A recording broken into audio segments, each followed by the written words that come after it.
segundo escreveu São Mateus, capítulo 20. Enquanto os irmãos estão aí abrindo as suas Bíblias, quero aqui deixar também as minhas considerações finais, agradecendo a Deus, que é o mentor e o meu mestre, e quem tem cuidado do meu ministério, primeiramente, e também aos irmãos que têm orado pela nossa vida.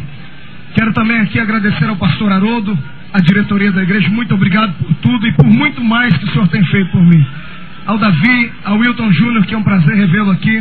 A juventude aqui de Vila Verde. Cadê o povo de Vila Verde aí? Eita, e vocês, já tem sapato de fogo aí? Aos irmãos que sempre estão aí nos acompanhando, o carinho de vocês é muito importante para o meu ministério. Aqueles que deram uma oferta hoje, aqueles que levaram um CD, uma fita para casa, e volto a dizer que ainda tem algum material lá embaixo. A mensagem de ontem à noite, tempo de se esconder e tempo de se mostrar, está lá embaixo gravada. A mensagem de hoje de manhã, os 3 clamores da obra missionária, está lá embaixo. E a mensagem dessa noite, quando terminar o culto, já vai estar lá embaixo também. Então os irmãos que quiserem levar uma mensagem fresquinha para casa, é só passar lá embaixo e levar. Amém, irmãos? Sem perca de tempo, porque hoje eu tenho horário para terminar aqui. Mateus capítulo 20, versículo 1 ao versículo 7.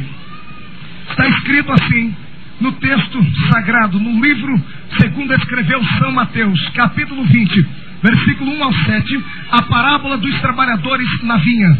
Porque o reino dos céus é semelhante a um dono de casa, que saiu de madrugada para assalariar trabalhadores para a sua vinha. E tendo ajustado com os trabalhadores a 1 denário por dia, mandou-os para a vinha.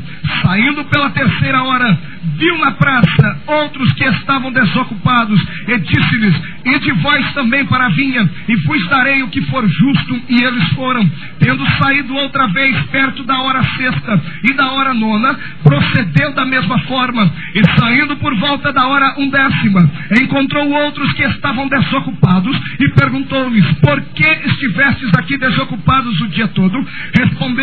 Responderam-lhe: porque ninguém nos contratou. Então eles disse: ide também vós para a vinha. Amém, irmãos? Congratulando-me com o tema escolhido para esta festividade, que neste tempo de fim os jovens necessitam ser revestidos de poder. Eu quero aqui falar hoje sobre a última hora da igreja sobre a face da terra.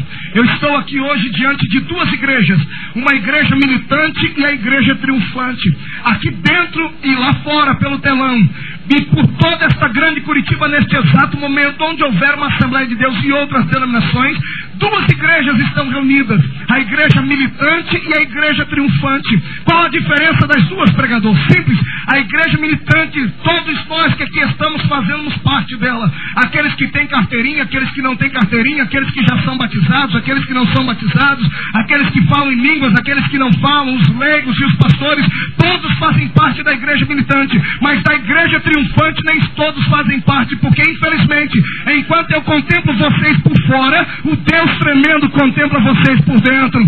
Eu gostaria que todos aqui pertencessem à igreja triunfante, mas é impossível isso acontecer, porque nos finais dos tempos o meu Senhor disse que a apostasia viria, que viria também um esfriamento espiritual na vida de muitas pessoas, e inclusive o retrato da sua vida fala-nos muito sobre a vinda do nosso Senhor Jesus. Enquanto as coisas estão subindo, enquanto o dólar aumenta, enquanto a gasolina aumenta, enquanto tudo vai subindo, a minha esperança é que a igreja também está subindo e nada pode nos pegar nessa terra. Estamos vivendo nos tempos finais, e a última hora em que eu leio aqui no livro de Mateus correlaciona-se com o nome de 1/10 hora. A 1/10 hora não é 10 horas e também não é meia-noite, são 11 horas, um tempo profético. Aqui neste texto eu encontro um homem que saiu procurando trabalhadores para a sua vinha, e ele procurou aqui e encontrou durante 4 períodos homens para trabalharem para a sua vinha. E eu quero dizer a vocês aqui que são 4 horas num perfil de uma profecia. É a arrancada final da igreja desta terra para irmos morar no céu. Se você estiver firme, Jesus Cristo virá. Se você estiver fraco, Ele virá da mesma forma. Se você nessa noite der glórias a Deus e saltar na presença do Todo-Poderoso, Jesus virá. Se você ficar aí no banco com a cara parecendo que chupou limão ou comeu giló na janta, Jesus virá da mesma forma. Se você gostar desse pregador, Jesus virá. Se você não gostar, Ele virá da mesma forma. Porque Deus não está precisando muito do seu coração para que Ele volte, porque o mundo está em chamas. O Espírito de Deus está trabalhando espalhando de norte a sul do país e do mundo, vocacionando homens para esta hora final. E eu quero aqui hoje pregar para a igreja da hora final, que Jesus Cristo está à porta, e eu posso ouvir pela fé os passos do homem de branco que a irmã cantou aqui, vindo sobre as nuvens de glória para nos levar nessa terra final. O tempo de chorar está acabando, o tempo do sofrimento está nos deixando, é tempo de nos alegrar, porque eis aí o noivo, vamos sair ao seu encontro. E eu gostaria que todos aqui estivessem com o mesmo sentimento que eu estou, um sentimento de desejo de ver Jesus.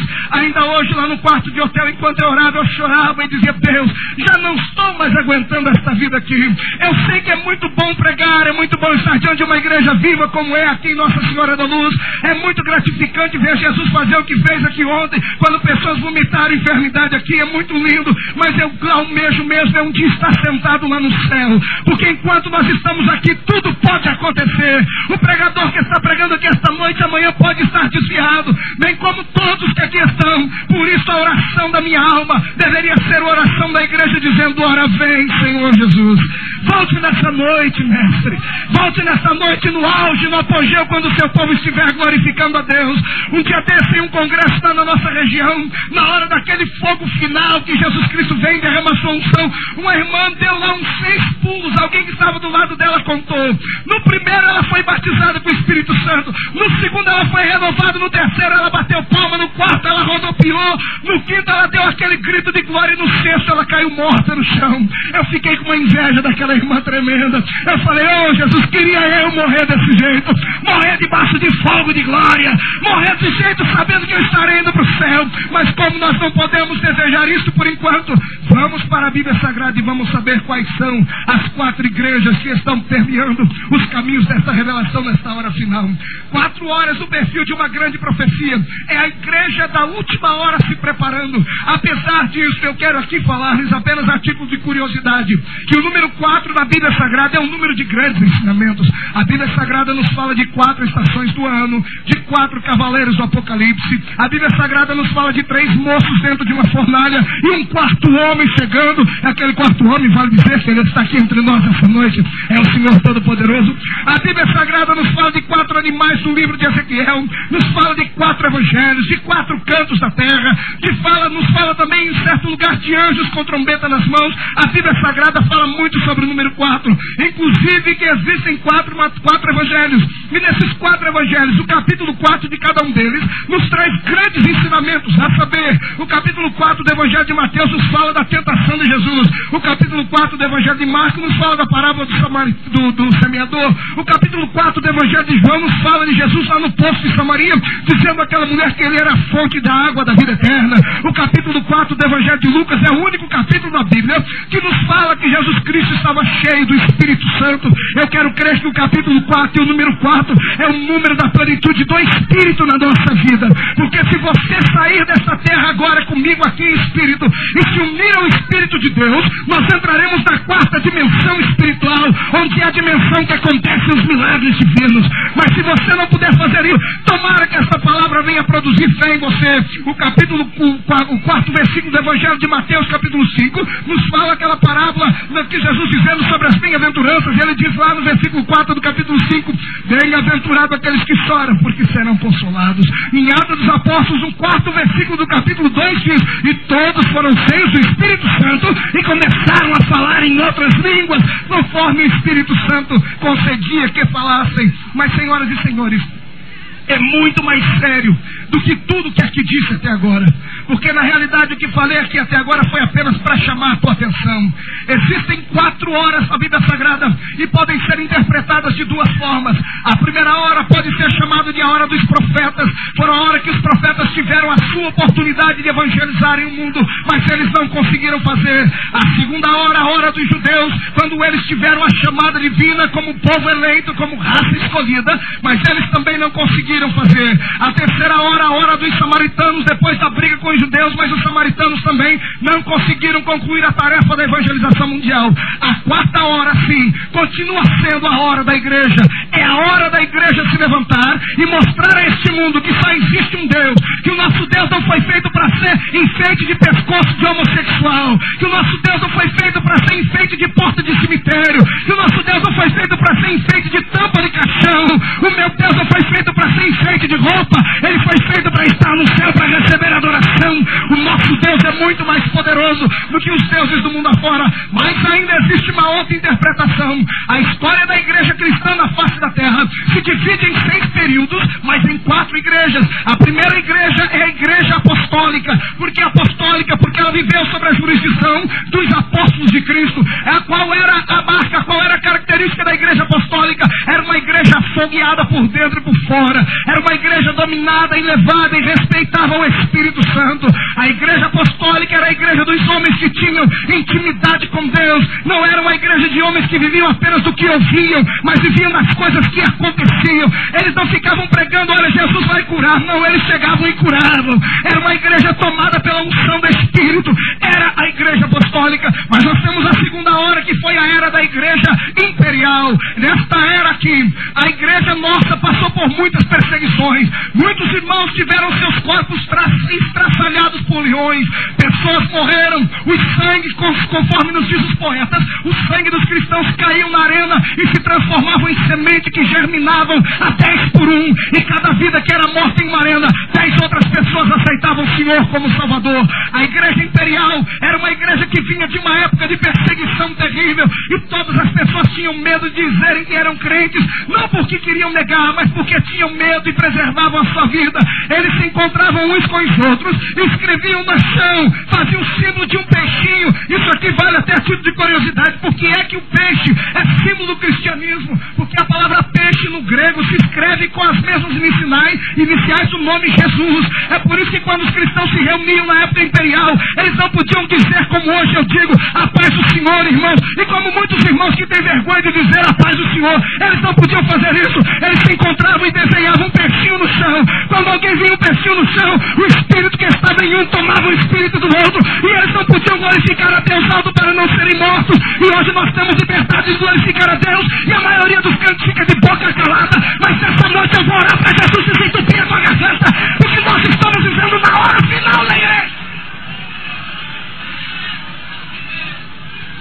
Na época da igreja imperial, os homens sofriam, os crentes sofriam, pastor Haroldo, mas tinha uma coisa: a igreja era santa. Não ficava pecado escondido no meio da igreja, porque o Espírito Santo cuidava dela. Não havia crente com duas caras, ou você era crente ou não era. Não tínhamos hoje, como temos hoje, crentes que são verdadeiros saquinhos de pipoca. Na igreja uma coisa, lá fora outra. Não tinha isso naquela época, porque ou você dava a vida por Cristo, ou você morria lá no mundo. Mas nessa época imperial, o imperador chamado Diocleciano, um tirano, um homem que não temia Deus, mandou fazer um censo em toda a região da Palestina, e ele descobriu que 50% do reino já eram cristãos. Quanto mais ele matava crentes, mais crentes aceitavam Jesus. E ele, com medo do descrédito, inventou uma mentira, dizendo que ele teve uma visão de uma cruz iluminada, e ele então decretou o cristianismo como sendo a religião do reino. Mentira de Satanás. Ele ficou com medo, foi de ser linchado, ficou com medo do povo dar um impeachment para ele. Então ele decretou: a partir de hoje, quem não for crente é que vai morrer. A partir de hoje todo mundo tem que ser cristão. E ele aboliu o paganismo, entre aspas, e decretou o cristianismo como a religião do reino. Agora veja o que aconteceu. Por um lado, na época da igreja imperial foi bom, porque os crentes já não precisavam mais temer. Os crentes podiam andar na rua, podiam dar glória a Deus, podiam falar em línguas estranhas, podiam pregar em praças públicas, podiam fazer tudo o que tenha de liberdade no espírito. Por outro lado, aquelas pessoas que não eram cristãs e nunca aceitaram o sacrifício de Jesus e nunca tiveram um encontro com Cristo, elas começaram a ir para a igreja não por conversão, mas apenas para fazer moral diante do imperador. Pessoas começaram a ir para a igreja apenas para ter nome, apenas para ter posição, apenas para serem influenciados ou influenciar. E com isso a santidade deixou de estar dentro da igreja. Foi nessa época que começou a mistura no nosso meio. Foi nessa época que começou a aparecer na igreja falsos crentes, crentes que levam a vida dupla, crentes que não têm compromisso com Deus. Foi nessa época. A perseguição, eu quero dizer aos irmãos, por um lado é ruim sim, mas por outro lado deixa o povo tudo alegre. Eu estava pregando lá em Luanda, na África, e o pastor disse: Marcos, nesses últimos 2 anos a nossa igreja teve aqui um acréscimo de jovens do sexo masculino muito grande. Eu disse, por quê, pastor? Porque os jovens foram convocados para a guerra, e todos eles com medo de morrer, eles vieram para a igreja para se acertar com Deus. Deus trouxe um avivamento através daquela guerra, e eu fico dizendo a Deus, será que no Brasil vai precisar acontecer isso? Será que Deus vai precisar mandar uma perseguição em Curitiba para você se despertar? Eu quero crer que não. Eu quero crer que a espada de Jeová vai ser mais poderosa do que o rifle dos governos. Deus quer se levantar, tua irmã.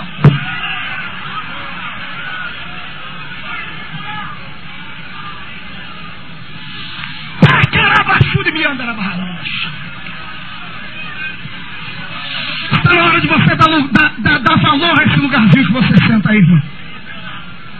Está na hora de você dar lugar ao Espírito de Deus. Está na hora de você agradecer a Deus pelo lugar que você ocupa na igreja. O pior crente aqui dentro, me escute isso, o pior crente aqui dentro, o mais miserável dos crentes aqui dentro, o mais pecador, vale mais diante de Deus do que qualquer homem ímpio lá fora. Vale muito mais, porque você está sentado nas regiões celestes. Marco, mas o que é que eu faço? Eu estou com um pé lá dentro e outro aqui fora. E o que é que eu faço? Não tem problema. É menos pior estar com um pé lá fora e outro aqui dentro que estar com os dois lá fora. Porque uma reunião como essa, em que eu estou pregando sobre a última hora da igreja, o Espírito Santo pode te catar pelo paletó e te trazer para dentro desse rebanho. Deus conta com você, Ele vai te levantar. É a hora final, é a arrancada final da igreja. Aí vamos para a terceira hora da era medieval. Na era medieval nós temos a era negra da igreja. É a terceira hora. A terceira hora era uma idade negra, era uma idade medieval, onde o catolicismo romano e outras religiões eram muito mais influentes do que o verdadeiro evangelho. O protestantismo não existia ainda. A igreja chamada como igreja verdadeira tinha na sua frente homens chamados papas, homens que eram instituídos não por Deus, mas pelos imperadores. Era uma época em que o governo mandava na igreja, e essa foi a destruição da igreja, porque os homens lá fora, os políticos não podem mandar na igreja. A igreja não é dominada por homem, a igreja tem que ser dominada pelo Senhor dos Exércitos. É Ele quem edificou a sua igreja, e as forças do inferno não prevalecerão contra ela. E no meio de todo o obscurantismo, no meio de tanta frieza, no meio de tanta escuridão, Deus encontra um homem chamado Martinho Lutero, que nem batizado com o Espírito Santo era, que nem tomado pelo Espírito ele era, mas ele tinha uma arma na mão. A arma que você tem não dá valor. Ele tinha a Bíblia Sagrada na sua mão, e ele leu aqui. Não precisou ele correndo atrás de profeta para determinar a vida dele, não precisou ele correr atrás de pregadores e de congressos para ser abençoado. Ele leu na Bíblia e ele leu um versículo assim: e o justo viverá da fé. E aquele versículo queimou o coração de Lutero, e Lutero se revoltou contra todos os papas. Ele pregou na porta da igreja de Wittenberg 95 teses contra a falsa igreja. Todos os homens se levantaram contra ele. Países inteiros quiseram matar aquele homem, mas não puderam matar, porque havia ao redor dele uma muralha de fogo espiritual. Porque quando Deus chama alguém para fazer uma obra, Ele capacita. Nessa última hora, Deus não precisa de muitos homens para fazer a sua obra. Ele precisa de um homem. Um homem. Um homem destemido, corajoso, que não tema a ira do rei, que prefira ter a sua cabeça em uma bandeja de prata do que comungar com o pecado daqueles outros que não querem crer em Deus. É cabeça no prato, mas é coroa na glória. Deus está procurando um homem assim, para poder revolucionar a igreja nessa hora final. E eu já me candidatei. Quantos aqui querem se candidatar comigo? Então exalte o nome do Senhor Jesus e comece a orar naquela língua que Ele te deu. Esse culto aqui vai revolucionar. Deus quer mandar mais fogo e mais poder aqui. Eu quero ver Jesus se tirar do chão nessa noite. Porque se somos a igreja da última hora, temos que ter poder na vida, senão não adianta.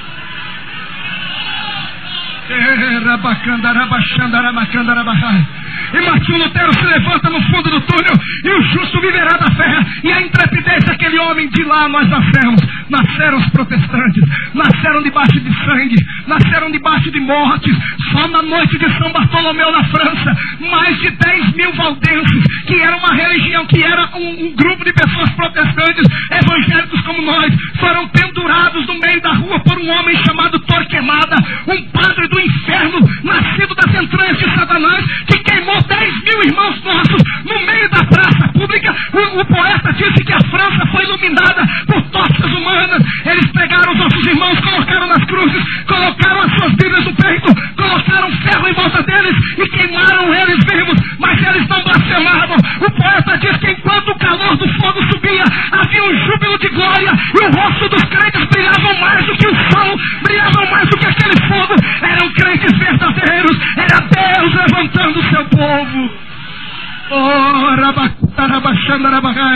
O que me deixa feliz é saber que eu sou descendente de homens e mulheres destemidos, que não amaram a sua própria vida, mas entregaram ela por amor do reino de Deus.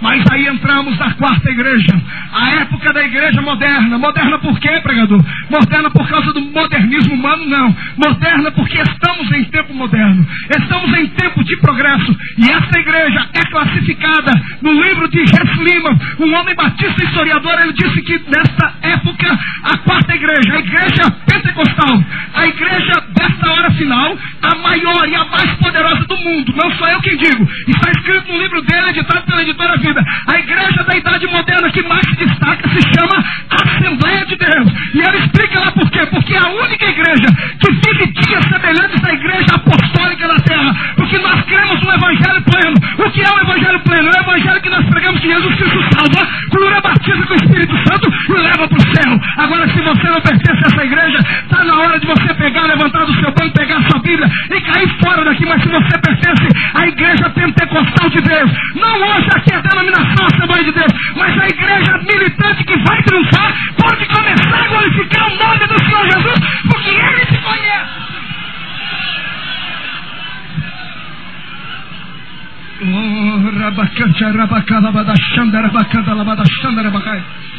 Igreja da última hora, se levante. Igreja da última hora, vamos sair do formalismo, vamos sair dessa vida medíocre, pobre espiritualmente que vivemos. Vamos dar razão à morte dos cristãos que morreram no passado. Não vamos ser covardes, não vamos nos acovardar, vamos nos levantar, vamos mostrar ao mundo que existe poder nas nossas igrejas sim. Você não precisa sair daqui hoje e fazer hora extra na igreja dos outros, não é necessário isso. O nosso Deus é poderoso e Ele conhece esse lugar aqui. Deus conhece você se tu pertence à igreja da hora final. Mas nesta quarta hora, prestai-me atenção, nesta última hora, o mundo está em desespero. Cientistas e chefes de Estado estão tremendo e temendo que venha acontecer um impacto profundo no mundo financeiro, no mundo social. As coisas estão entrando por um funil e os homens não conseguem mais colocar paz onde há guerra. Eu estive na Europa e o euro já entrou lá. A moeda única de 10 nações, que agora já são 13, eles estão buscando outras nações para que se alinhem a eles, para que haja uma moeda única para derrubar o dólar lá. E por causa disso tudo veio a guerra na Iugoslávia, onde eles estão lá. Essa guerra que eles chamam de étnica é muito mais do que isso. É uma influência da América contra a Europa por causa de dinheiro, por causa de problema financeiro, porque o dólar lá foi desvalorizado, porque o euro é muito mais poderoso que isso. Muita inteligência para saber dominar toda essa função e levar-nos ao progresso mundial, a uma elevação maior para sairmos desse milênio pobre e entrarmos em um milênio mais avantajado. E enquanto eu li aquilo em um jornal nacional que circulava lá na Europa, eu comecei a lembrar, meu Deus, este homem aqui não é Jesus Cristo. Este homem que eles estão procurando não se chama Bill Clinton. Este homem que estão procurando não se chama George Bush. Este homem que estão procurando na Bíblia o chama de filho das trevas, se chama anticristo. Enquanto a igreja está parada, enquanto você brinca de ser crente, enquanto você leva essa vida desse jeito aí, que por causa de uma caixinha de fósforo você quer sair da igreja, enquanto você não dá valor no Espírito Santo, o mundo está preparado para vir o anticristo. Mas se o mundo está esperando o anticristo, ainda existem os remanescentes de Jeová na igreja que aguardam o Cristo vivo chegar. Jesus está voltando.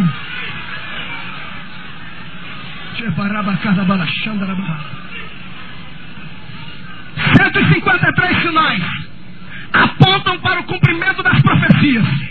Nós estamos hoje no palco do cumprimento profético da Bíblia Sagrada. A única coisa que falta acontecer definitivamente é Jesus Cristo voltar. É Jesus Cristo. Tudo está acontecendo. Os homens estão perplexos.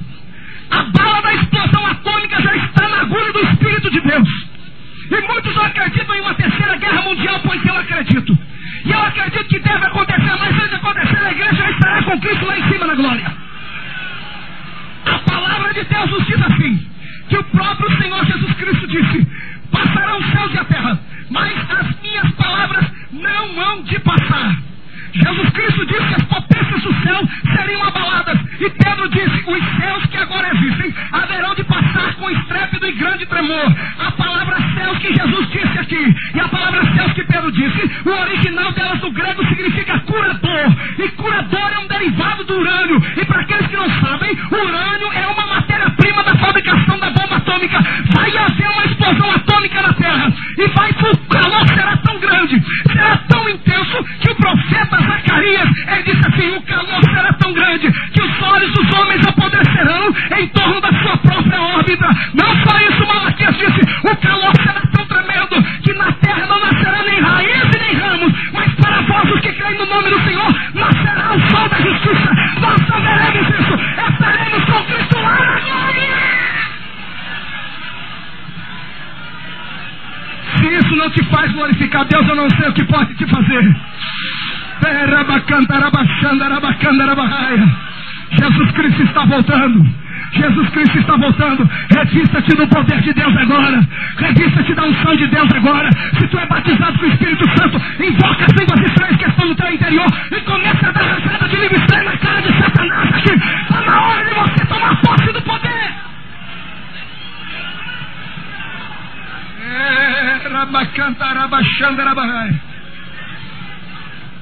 A ciência diz que a Lua saiu já 380 quilômetros fora da sua órbita. O Sol está saindo fora da sua órbita para provocar na Terra cânceres de pele. O problema do efeito estufa, da camada de ozônio e do El Niño não é simplesmente um acontecimento. Não é, como muitas pessoas dizem, apenas um acaso da natureza. Não, senhoras e senhores, é cumprimento da palavra de Deus. Jesus está voltando e você está perdendo tempo aí. Jesus está voltando e você está aí com seus pecados escondidos na igreja. Ontem Jesus aqui nos deu uma palavra profética e no final do culto a pessoa procurou aqui e disse que havia caído um dia antes. Jesus Cristo está purificando a sua igreja. Não pense você que os olhos de Deus não estão sobre você. Se você não for punido aqui, no dia do anticristo, quando ele chegar aqui, vai ser muito pior. Eu não quero que ninguém fique aqui quando o anticristo começar a reinar. Eu quero que você esteja comigo sentado nas bodas do Cordeiro, de roupas brancas com um novo nome, uma pedrinha na testa, e todos nós estaremos glorificando o nome do Senhor Jesus Cristo. Quantos aqui têm essa esperança, irmãos? Levante seu dedo para cima. O irmão do seu lado, diga para ele: querido, vamos nos acertar. Não é tempo de brincar. Jesus está voltando. Ele está voltando. Eu sinto isso.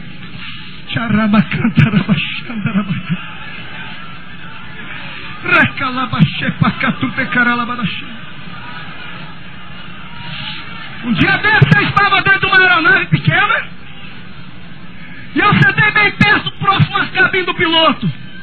E eu vi quando o piloto ali começou, ele deu partida no avião, ligou as turbinas, e as turbinas começaram a se movimentar, e ele, não sei se tem breque, aquele negócio, eu sei que o avião não saiu do lugar, mas a turbina mexia com o avião inteirinho. E eu olhei para dentro assim, porque estava aberta a porta, e eu fiquei olhando o piloto para ver o que ele ia fazer. De repente ele soltou um negócio lá e o avião começou a andar. A pista não era muito grande, mas ele foi indo lá na frente, tinha um muro. Eu falei: meu Deus, será que esse avião vai bater naquele muro? E ele foi. Quando ele pegou bastante velocidade, uns 200 metros antes de chegar no muro, o piloto tem na sua frente uma direção que chama manche. Ele catou aquele manche e puxou para cima. Conforme ele puxou para cima, a aeronave saiu do chão, não bateu no muro e subiu para o céu. Naquela hora o Espírito de Deus disse: meu filho, eu sou o piloto do avião chamado igreja. O manche já está na minha mão. A igreja não vai bater no muro, não. Jesus Cristo, através do Espírito, vai puxar o manche. A igreja já está indo e você está ficando. Se acerta com Deus aqui.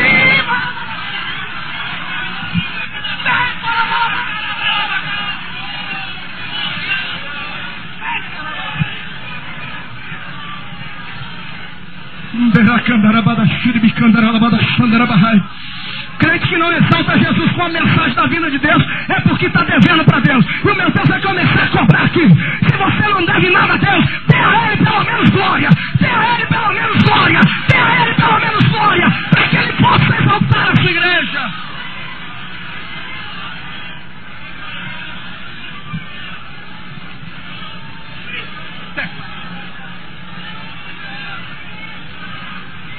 Os crentes precisam ler jornais, viu, irmão? Já que não assiste, leia. Fique informado. O Paquistão e a Holanda mandaram representantes do Brasil alguns anos atrás. Sabe para quê? Para que eles pudessem se reunir com os deputados, e mandaram, pelo amor de Deus, para que parasse com o desmatamento lá na Amazônia. O que tem a ver a Amazônia com o Paquistão? O que tem a ver a Amazônia com o Paquistão e a Holanda, que são os dois países mais baixos do mundo? Simples. Enquanto eles mexem na Mata Atlântica, o efeito daquela queimada mexe no tempo.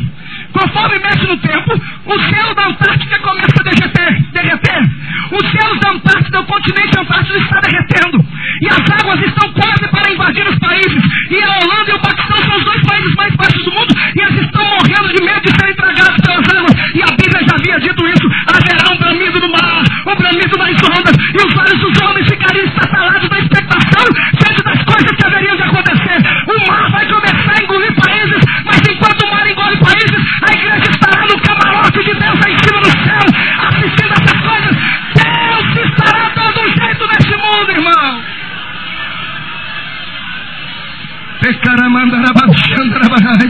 Este mundo terá um novo rei em breve.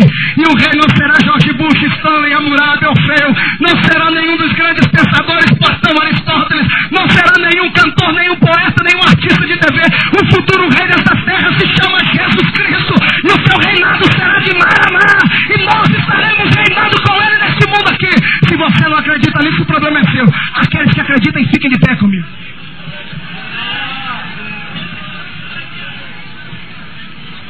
Igreja, dá 10ª hora.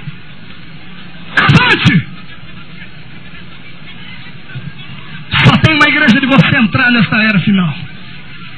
É revestido da unção de Deus. É ser tomado na unção de Deus. Terminou o culto aqui ontem, alguns irmãos vieram falar: como é que você sabia que Deus ia curar as pessoas do estômago? Como é que você sabia que Jesus ia curar as pessoas da coluna? Eu falei: eu tenho um amigo chamado Espírito Santo, e ele conversa comigo. Eu não sou especial, nem tenho estrela na testa como muitas pessoas pensam, não. Eu sou como você. Sou igualzinho a você. Aliás, sou pior do que você. Muito pior do que você. Só que eu acredito em Deus e deixo o Espírito me usar.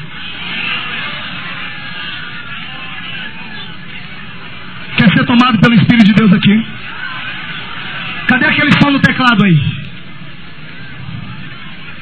Tem 5 minutos para Deus fazer um rebuliço aqui. Coloque a Bíblia no banco aí. Tira o sapato de salto alto. Tchê, padre, bacata, chuderabazá.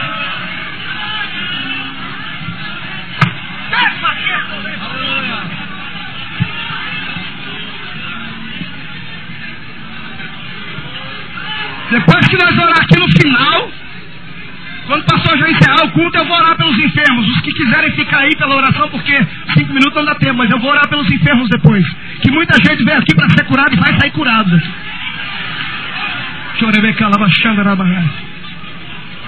Igreja, dá 10ª hora, se prepare agora. Mexe o corpo aí, vê se está tudo no lugar. Ok, o sapato de fogo de novo, dá para cantar ele?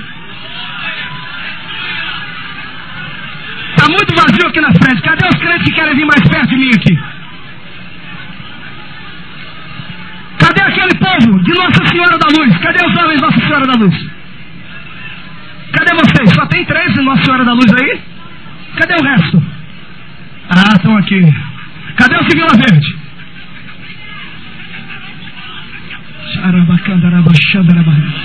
Descruza o braço. Descruza o braço. O texto de vocês disse que a unção que estava em Elias caiu sobre Eliseu. Não é pretensão minha. Estou escondido debaixo da cruz de Jesus. Mas quantos aqui gostariam de ser abençoados e tomados por Deus como eu sou? Então eu vou falar: eu não vou precisar ir para o céu para você ficar com a minha capa, não. Eu vou pedir para Jesus tirar do que há em mim para Ele dar para você.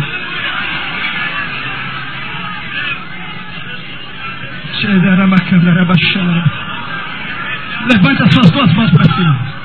Pessoas aqui vão ficar com o corpo anestesiado. Vão ficar embriagados e vão começar a cair pelo chão. E não é culpa minha.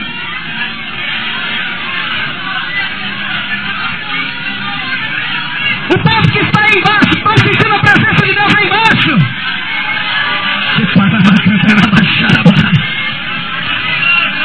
Falta 2 minutos, segura aí o som dela, irmão. Só solte quando eu terminar de orar.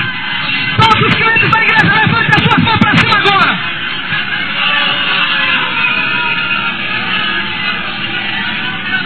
É uma oração única. Deus, tenho sido teu servo. E hoje eu preguei aqui, Senhor, sobre a última hora da igreja. E essa igreja tem que ser poderosa e tomada no teu fogo. Pai, o tema desse congresso, dessa confraternização, diz que do Espírito que estava sobre Elias caiu sobre Eliseu. Não foi pretensão minha, mas isso é bíblico, porque o Senhor retirou do Espírito de Moisés e deu aos anciões. Eu quero agora, Jesus, como teu servo agora,